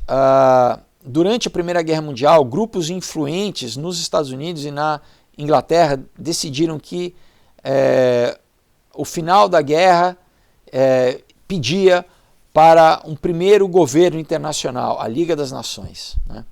Então, essa liga ela ganhou uma prioridade máxima logo após a Primeira Guerra Mundial na Conferência de Paz de Paris, que começou em 18 de janeiro de 1919. Né? Então, liderada pelo presidente americano Woodrow Wilson, né, e seu mais confiado conselheiro, que era o Coronel House, né, o misterioso Coronel House, maçom, né? Essa conferência foi organizada para garantir que a Liga fosse poderosa, né? Um tratado de paz que surgiu, né, da Conferência de Paris não só continha dentro dela, né, essa constituição, vamos dizer, da Liga das Nações, mas deu à Liga a responsabilidade de o quê? Enforçar, de policiar, vamos dizer assim, de garantir com que tudo isso fosse executado, né? Então o mundo, né, apesar disso, o mundo não estava preparado para a noção do governo mundial. Então houve muita resistência, né? Por isso que eles fizeram uma segunda guerra, né? Porque vamos dizer, a população no mundo não tinha sofrido suficientemente, o trauma não tinha sido tão grande ainda para as pessoas falarem assim, não, a gente abre mão, a gente deixa vocês dominarem sobre nós, basicamente, né? A Segunda Guerra Mundial foi basicamente isso. Não, vamos fazer uma guerra mais sangrenta ainda do que a primeira, vamos matar mais gente, vamos traumatizar mais ainda a população para eles, né? Ah, não, então é melhor ter um governo global.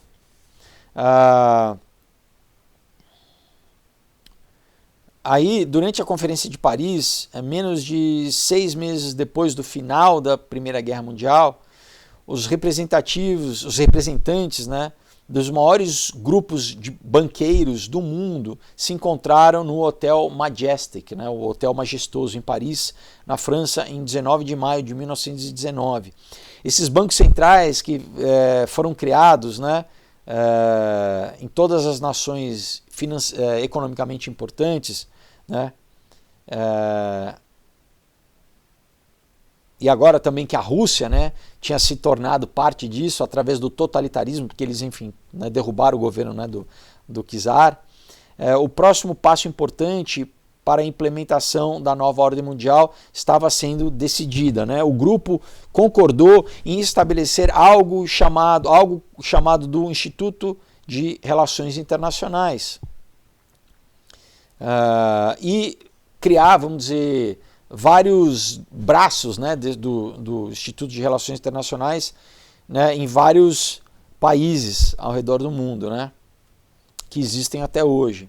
Então, dessa forma, eles disfarçaram, né, a influência das sociedades secretas, né? As sociedades secretas elas estariam agindo nesses países através de uma fachada institucional, né? E aí o grupo, né, da Mesa Redonda e o Instituto Real de Relações Internacionais passaram a estar interconectados, né?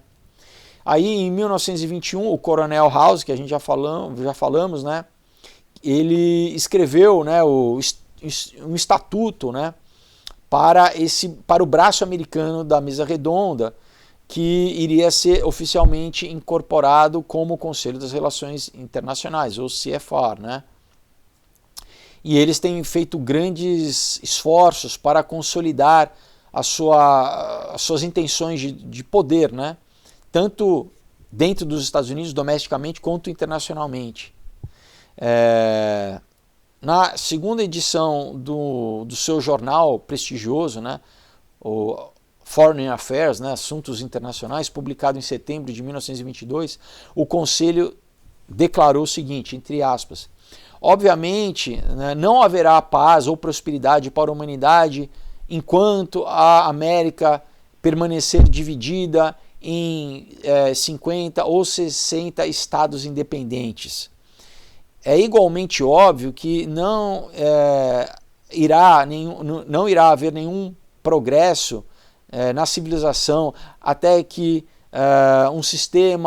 um tipo de sistema internacional seja criado aonde ele irá colocar ao fim qualquer conflito diplomático, qualquer incidente que faça com que as nações se sintam inseguras. O real problema hoje é a falta de um governo mundial. Tá? Aí ele continua falando assim, o Lenin, ele era um admirador do jornal, né, do Foreign Affairs. Né? O CFR agora estava em posse, o jornal, né, ele era a cópia original do Lenin, né? Desculpa, o CFR tem, né, posse do CFR, a cópia original, né, do jornal que o Lenin tinha, onde ele marcava, né, os trechos onde ele tinha interesse. Então, olha só, você fala, peraí, o Lenin, né, ele lia o jornal do Conselho de Relações Internacionais, sim, ele lia, ele grifava, aí esse jornal, essa cópia tá em posse do CFR, né. Em 1959, né, o CFR preparou um documento intitulado Estudo número 7, né? São os objetivos básicos da relação externa dos Estados Unidos, aonde eles colocam que os Estados Unidos devem construir uma nova ordem internacional e eles devem manter e gradualmente aumentar a autoridade das Nações Unidas. Em 23 de dezembro de 1961, a colunista Edith Kermit Roosevelt, que é a neta do Theodore Roosevelt, né, escreveu no jornal Indianapolis News, né, sob o ponto de vista do CFR, dizendo o seguinte: a melhor forma de lutar contra o comunismo é através de um Estado, um governo único. Deixa eu montar aqui como que fica melhor aqui, de um governo global socialista, governado por experts, tá? Basicamente o que? Tecnocracia, pessoal. Então, olha só o que a neta do Roosevelt, que era um maçom, escreveu no jornal, que a melhor forma de lutar contra os comunismos é a gente estabelecer um governo global socialista, né? Governado por experts, né? O resultado dessas e o resultado disso são políticas que gradualmente abrem mão da soberania americana para as Nações Unidas. E é isso que eles querem, pessoal, tá? Na verdade, isso que eles querem globalmente. Né, agora a gente já viu a Organização Mundial de Saúde, né? OMS, tentando passar um documento mundial que, no caso de uma pandemia, todos os governos do mundo vão abrir mão, vão ceder sua autoridade, sua autonomia para a Organização Mundial de Saúde. Tá? Então, de novo, a gente, através de uma crise, o que eles querem é isso, pessoal, implementar um governo global. Aí o almirante Chester Ward, que ele era o ex-juiz da União, vamos dizer assim, o procurador-geral da União, né? Não, desculpa, ele era como se fosse um juiz da Marinha Americana e ex-membro do CFR. Ele escreveu em 1975 que o objetivo do CFR era submergir a soberania americana e a independência nacional debaixo de um todo-poderoso governo global. Tá? Isso em 1975. Ele também explicou como a organização funciona. Ele diz, entre aspas, a partir do momento que os membros governantes do CFR decidirem o que o governo americano deve adotar em respeito a uma política em particular, né, as próprias instalações do CFR, elas começam a desenvolver esses argumentos e argumentos intelectuais e emocionais para apoiar essa nova política e para confundir e descreditar, né, e intelectualmente e politicamente qualquer oposição. Então, basicamente, é o quê? O CFR é um think tank, né,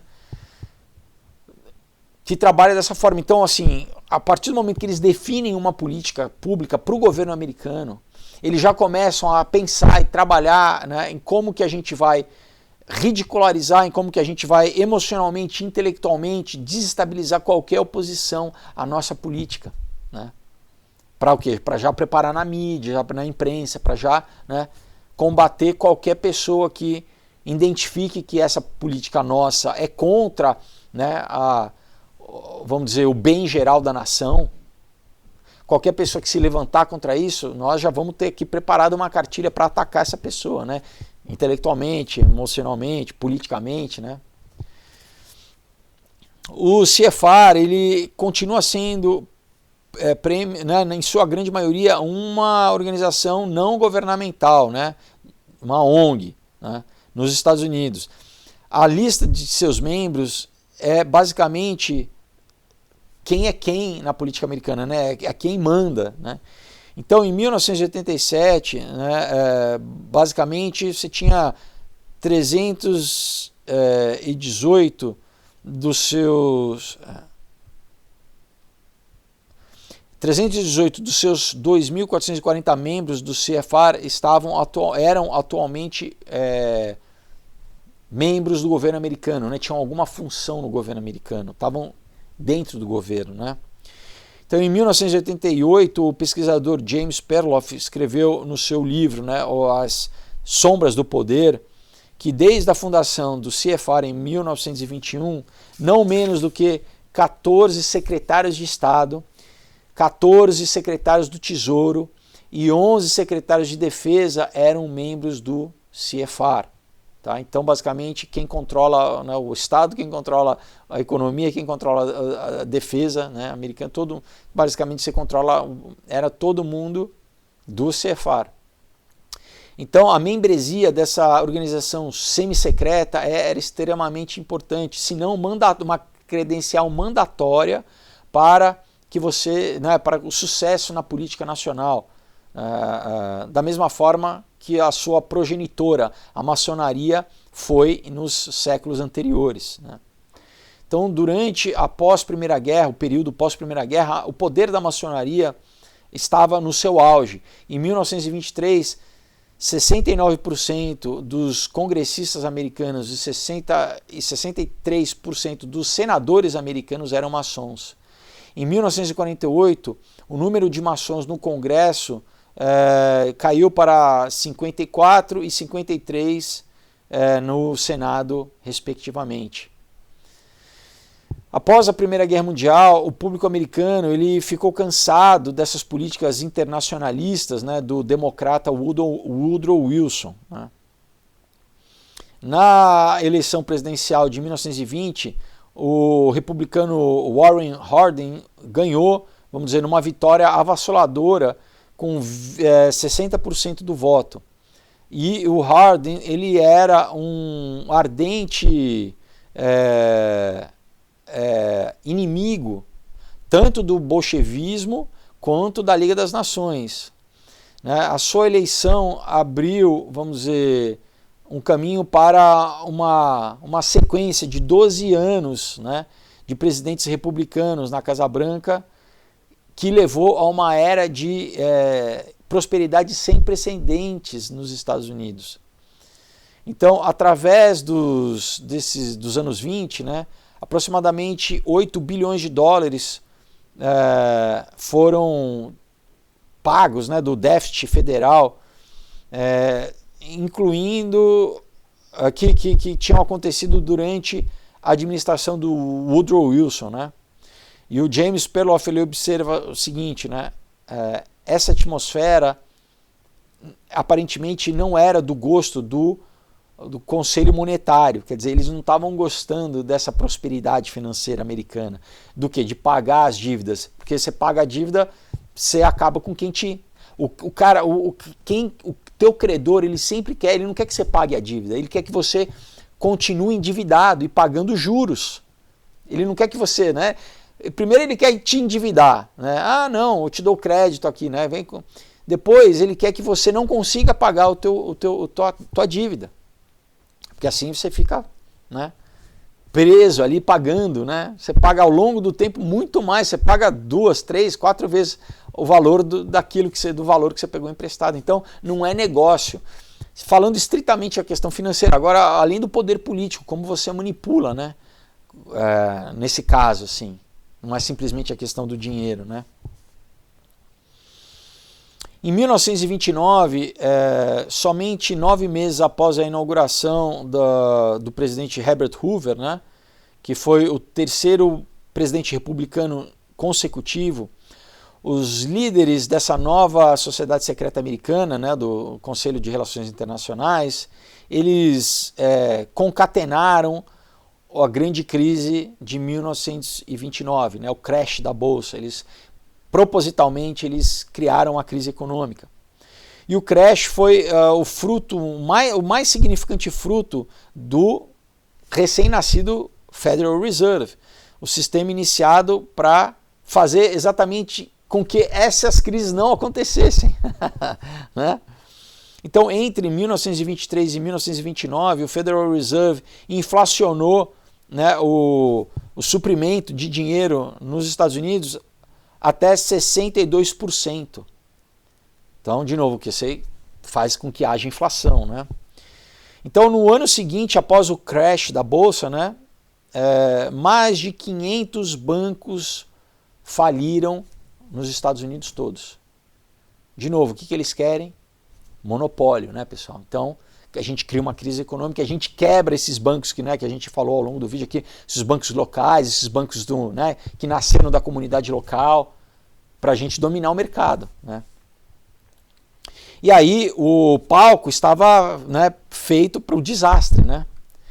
O Louis McFadden, que era o chefe, né, do comitê sobre bancos, né, no Congresso, ele culpou os banqueiros internacionais pelo crash da Bolsa, né?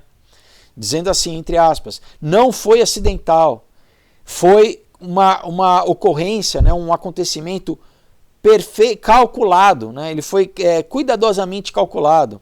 Os banqueiros internacionais buscaram, vamos dizer, produzir uma condição de desespero aonde eles saiam dessa crise como os governantes de todos nós. Muito bem, pessoal, a gente vai encerrar o nosso vídeo aqui. Eu acho que vai ser a nossa série mais longa, vamos ter semana que vem, porque eu acho que vale a pena, né? De novo, o livro é curto, pessoal, mas ele é muito, né, ele é muito substancioso, então vale a pena. Então, agora a gente, né, lembra, a gente começou lá atrás e a gente agora já está chegando aqui, basicamente quase nos dias que a gente está vivendo, né? Nessas instituições que já, né, vivemos no mundo já pós CFR, pós ONU, pós Banco Mundial, pós Banco de Relações Internacionais, que ele não cita aqui, o BIS, né? Banco de... enfim, todas essas instituições que eles criaram, que são fachadas das sociedades secretas, do pensamento deles, né, pessoal? De domínio do mundo. E que tudo isso realmente vai acontecer, pessoal, porque é bíblico, né? A Bíblia diz, de novo, a gente precisa estar ciente, né, para não ser pego de surpresa, para não ficar, nossa, mas cadê Deus? Né? Não, Deus está no controle, pessoal. Deus, ele dá corda, tá?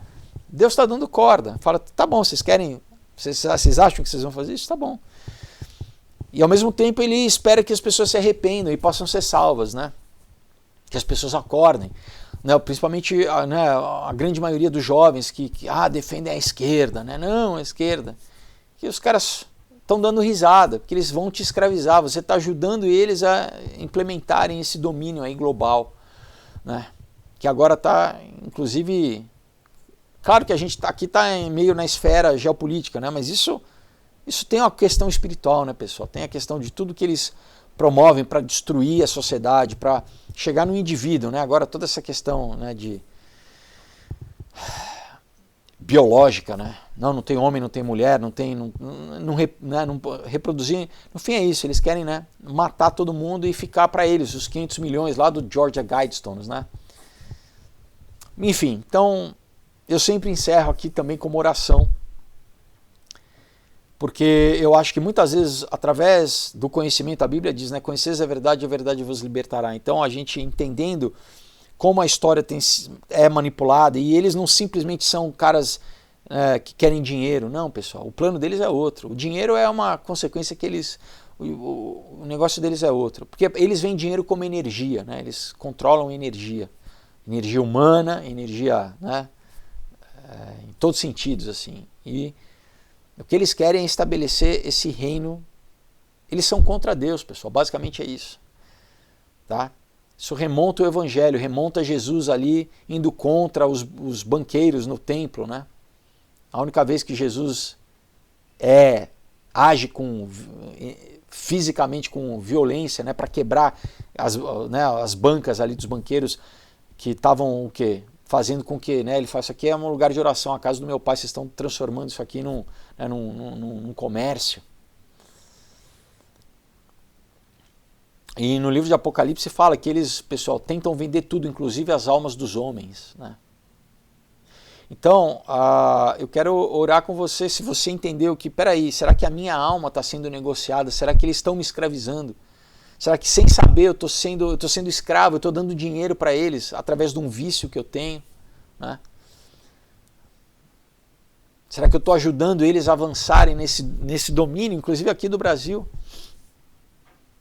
Então, primeiro é espiritualmente, né? Você fala assim, não, eu não estou do lado deles, eu estou do lado de Deus, que afinal é o lado que preserva a minha própria vida, porque eles só querem me usar e no final eles querem me destruir. Né? E do outro lado você tem Deus que fala assim, não, eu te amei a ponto de morrer por você, de vir aqui na terra como um homem, né? Deixar, né, a glória, imagina Deus se diminuindo, Deus se diminuiu, pessoal, para poder caber aqui numa forma humana, né? E para morrer por mim e por você, né? Pelo meu erro, pelo teu erro, pelo meu pecado e o teu pecado. Ele pagou esse preço, por amor. Agora, não adianta ele ter feito esse ato se você não reconhecer e se você não aceitar, né? Um presente que não adianta, né? A pessoa quer dar um presente para você, você despreza esse presente. Mas eu não preciso disso, né? Não. Dá para alguém, né? Então isso que a gente tem que entender, que Jesus morreu no teu lugar e morreu no meu lugar, para que a gente tenha reconciliação com Deus, salvação, né? Para que a gente se reconecte com Deus. E como a gente faz isso? Reconhecendo, orando, né? Crendo no nosso íntimo, né? No nosso coração, aceitando isso e agradecendo, né? Tendo um coração grato e pedindo perdão dos nossos erros. É simples. Então eu vou fazer essa oração, eu quero te convidar a orar comigo. Amém? Coloca a mão no seu coração e ora assim, Senhor Jesus, obrigado, Pai, pelo teu amor, pelo teu grande amor, que não poupou esforços para vir aqui e morrer no meu lugar, para que eu hoje possa ter vida eterna. Então, Pai, eu peço a Ti perdão por todo o meu pecado, por tudo aquilo que te entristece o Teu Espírito Santo, tudo aquilo que me afastou de Ti. Eu peço a Ti perdão, Senhor, eu não quero mais isso, Pai, eu quero estar em comunhão contigo. E eu declaro, Jesus, que Tu é o meu único e suficiente Senhor e Salvador. Eu preciso de salvação, eu reconheço que eu sou falho. Na minha humanidade eu tendo ao mal e eu preciso ser restaurado pelo Teu Espírito Santo. Te louvo, Jesus, pelo Teu sangue que foi derramado na cruz do Calvário e que esse sangue purifica a minha vida, ele me lava de todo o meu pecado e assim eu posso novamente ser aceito por Deus e estar na Tua presença, Pai. Através do sangue de Jesus, eu te agradeço, eu te louvo e te agradeço. Eu peço, me sela com o Teu Espírito Santo da promessa. Pai, eu convido o Espírito Santo de Deus, venha habitar dentro de mim, venha me transformar, renovar minha mente, renovar meus pensamentos, minhas emoções.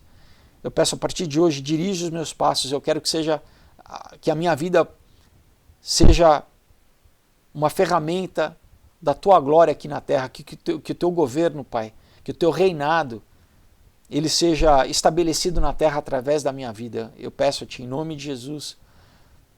Eu peço, Senhor, escreva meu nome no livro da vida do Cordeiro, Pai. Eu te louvo que a partir de hoje a minha vida está contigo, Pai, está em Ti.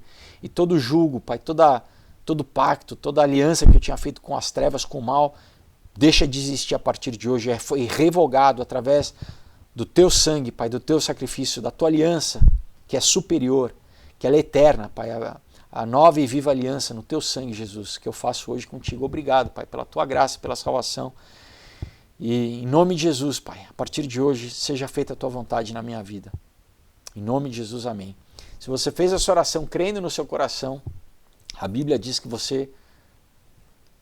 aconteceu um milagre, que teu espírito que estava morto agora ressuscitou, reviveu, através do Espírito Santo de Deus que passou a habitar dentro de você. Amém? Então agora você é um com Deus, você é um filho de Deus, uma filha de Deus, e como filho ou filha você tem um testamento. 2, na verdade, mas é um só, né? Então compre uma Bíblia para você entender, ler, ser alimentado, ter os teus pensamentos renovados. E claro, busque uma igreja, você tem que estar inserido numa igreja, porque é na igreja que você vai, primeiro, estar com pessoas que te amam, que têm o mesmo espírito que você, a tua família espiritual, mas pessoas que vão te ajudar, te acompanhar, né, nesse crescimento espiritual, né, vão ser como, né, irmãos mais velhos que vão te conduzir aí nessa nova jornada, porque é isso, é novidade de vida. As coisas velhas já passaram, eis que se fizeram novas, né? Tudo se fez novo. Amém? Mas uma igreja que pregue o que? A sã doutrina. Então, nada de comunismo, socialismo, nada de ideologia de gênero, nada disso. Pregue a Bíblia e, claro, né? Também pergunta sempre, ó, você acredita que Jesus é 100% Deus e 100% homem? Porque tem seita por aí, pessoal, tem heresia por aí. Se falarem, não é assim, então agradeça e, né? Fala, obrigado, e com certeza Deus e o Espírito Santo vai te levar a uma igreja onde você vai ser acolhido e aonde a palavra, a doutrina sã é pregada. Amém? Então, novamente, pessoal, convido vocês a conhecer os quadrinhos, tá? Entre em contato, vai ser um prazer enviar para vocês. Tudo isso aqui, desses vários vídeos, está resumido de forma bem simples, né? Mas muita emoção, de uma forma poderosa, né? Que você se emociona. Então, entre em contato. Dia 7 de setembro estaremos todos, né, nas ruas do Brasil, fazendo a nossa parte, né, fazendo frente a esse estratagema aí do mal, que no fundo é maligno. E, novamente, pessoal, convido vocês a conhecer, né, eu vou deixar também o link do meu site aqui embaixo, as minhas propostas, o que eu pretendo fazer na cultura do Brasil. E vamos para cima, Brasil para cima, me ajude, 2234, conto com o seu voto, conto com a sua ajuda na campanha, sua divulgação. E também não deixe de assistir o vídeo lá no Rumble e no Odyssey, tá bom? É isso, pessoal. Pessoal do Subscribestar, muito obrigado. Também um grande abraço para vocês, um grande beijo, Deus abençoe. Você, se quiser se tornar apoiador do canal, é pelo Subscribestar. Então, Deus abençoe, uma excelente semana para vocês, pessoal. Tchau.